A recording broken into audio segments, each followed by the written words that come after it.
అందుకోసం దేవాలయ వ్యవస్థ, అందుకోసమే భగవంతుడు యదా యదాకి ధర్మస్య గ్లానిర్భవతి భారత అభ్యుత్థానమధర్శ్చిత్ సదాత్మానం సృజామ్యహం. ఈ అనంతకోటి ప్రజా సముదాయం యొక్క ప్రేమను తట్టుకోలేక ఆయన వైకుంఠాన్ని విడిచిపెట్టి లక్ష్మీదేవిని కూడా విడిచిపెట్టి 10 అవతారాలు ఎత్తాడమ్మా మహావిష్ణువు మన మీద ప్రేమతో, మన మీద ప్రేమతో, మన మీద ప్రేమతో. ఇంతగా ఏడుస్తున్నారు జనం నన్ను చూడడానికి, ఏదో రకంగా వాళ్ళకి కనపడేలా చేద్దాం. లేకపోతే కృష్ణుడిగా పుట్టి సుఖపడ్డాడా, రాముడిగా పుట్టి సుఖపడ్డాడా? ఏమి సుఖపడ్డాడమ్మా ఆయన? ఏ అవతారంలో సుఖపడ్డాడు? మనం సుఖపడిన సుఖాలు ఏవి? కృష్ణుడికి లేవమ్మా, రాముడికి లేవమ్మా. పుట్టింది మొదలు నానా బాధలు పడ్డాడు. నిన్ను జయించాడు కార్తవీర్యార్జునుడు, కార్తవీర్యార్జునుడు జయించాడు పరశురాముడు, ఆ పరశురాముడు జయించాడు రాముడు. నువ్వు తెలుసుకుని మాట్లాడమని చెప్పాడు. నీకంటే 4 రెట్లు భయవాడు. నిన్ను జయించాడు కదా, సావకొట్టి చెవులు మూసాడు కార్తవీర్యార్జునుడు. నోరు మూసు కూర్చున్నావా లేదా రావణ?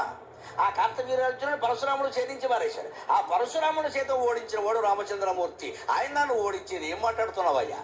అహంకారం కాకపోతే ఏమిటాడు రావణాసురుడు? ఏమాత్రం అంచనా వేసినా తెలిసిపోయేది ఓడిపోతామని. రాముడు ఒక్కడు చాలు, మిగిలిన సైన్యం అంతా అక్కర్లేదమ్మా. ఇంకా కూతురు ఉండడం, వెనకాల వీళ్ళంతా ఉండడం ఆయన దయ. సుముఖం, సుహృదం, సులభం, సుఖదం, ఖచ్చితంగా మనకి సౌఖ్యాన్ని ఇస్తాడు. ఆయన కష్టాలు పడైనా మనకి సౌఖ్యాన్ని ఇస్తాడు. సుగ్రీవుణ్ణి సుఖపెట్టాడు, వారిని సంహరించాడు. సుగ్రీవుణ్ణి వెళ్ళి హాయిగా వర్షకాలం అయ్యా సుఖపడమని చెప్పాడు. నేను కష్టంలో ఉన్నాను కాబట్టి వెంటనే నా కష్టం తీర్చమని పీక మీద కూర్చోలేదు. అది సుఖదం అంటే. రాజా, నువ్వు పట్టాభిషేకం చేసుకున్నావు, చాలా కాలం ఈ ఋషిమోక పర్వతం మీద భార్యను ఎవడో అపహరిస్తే ఎంత బాధపడి ఉంటావు నాకు తెలుసా. ఆ బాధ ఎలా ఉంటుందో. నువ్వు వెళ్ళు, నీకు శుభ్రంగా 4 నెలలు మెటర్నిటీ లీవ్ కింద ఇచ్చేస్తున్నాను పో అని చెప్పాడు. వర్షకాలం వెళ్ళే వరకు మళ్ళీ కనపడకు, సుఖంగా తారా రోమా ఇంకా నీకు చూసుకో, నీ ఓపిక పో అని చెప్పాడు. ఆయన అలాగే అనుభవంలో ఉంటూ, అదే కొండచర్యల్లో తిరుగుతూ, అదే కొనలలో స్నానం చేస్తూ, తన విరగబాధ ఏదో లక్ష్మణుడితో చెప్పుకున్నాడు, చెట్టుతో చెప్పాడు, పుట్టతో చెప్పాడు రామచంద్రమూర్తి గారి. అనుకున్న గడువు 4 నెలలు అయ్యే వరకు సుగ్రీవుడికి కూడా కబురు చేయలేదండి. అవురా రాముడు, అవురా రాముడు, అందాల రాముడు, అందువలన దేవుడు. అందుకే నిన్నో మొన్న ఎప్పుడో భావావేశంలో మీతోనే అన్న, హిందూ మతం అనక్కలేదండి, శ్రీరామ మతం చాలు. హిందూ మతం శ్రీరామ మతం. హిందువులకు ఎప్పుడైనా ఉత్తేజం కలిగితే చేయవలసిన మొదటి నినాదమే జై శ్రీరామ్, అంతే. ఇంకేం అక్కర్లా. మిగిలిన దేవుళ్ళు అందరూ తర్వాత జై శ్రీరామ్ అన్నామంటే పక్కా హిందువే.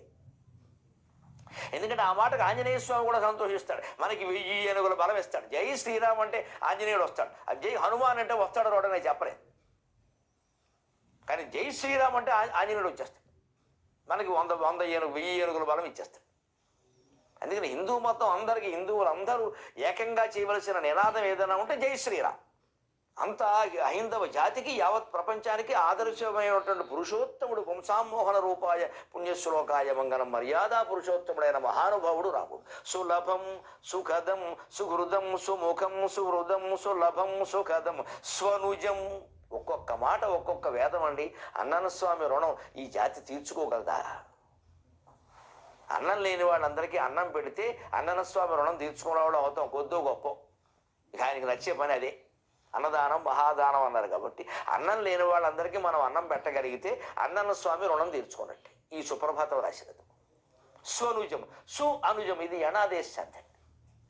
సు అనుజం, ఆ ఉకారం వకారంగా మారింది.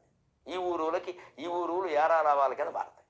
ఈ ఊరులు అలా మారుతాయి అన్నమాట. సరిగ్గా ఉకారం కాబట్టి అక్కడ వకారం వచ్చింది. ఇవి సరిగ్గా స్వనుజం, సు అనుజం. మంచి తమ్ముళ్ళు కలిగిన వాడు నిజంగానే లక్ష్మణుడు, భరతుడు, శత్రుఘ్నుడు, ముగ్గురు రత్నాలండి నిజంగా. అన్నగారు అధికారాన్ని కోల్పోయి, ఐశ్వర్యాన్ని కోల్పోయి అడవులు తిరుగుతుంటే కూడా వెళ్ళాడు లక్ష్మణుడు. నిద్రాహారాలు మానేసి సేవ చేశాడు, ప్రాణాలకు తెగించి యుద్ధం చేశాడు. అంతకంటే తమ్ముడు ఉంటాడా? ఏ తమ్ముడైనా అలా చేస్తాడా?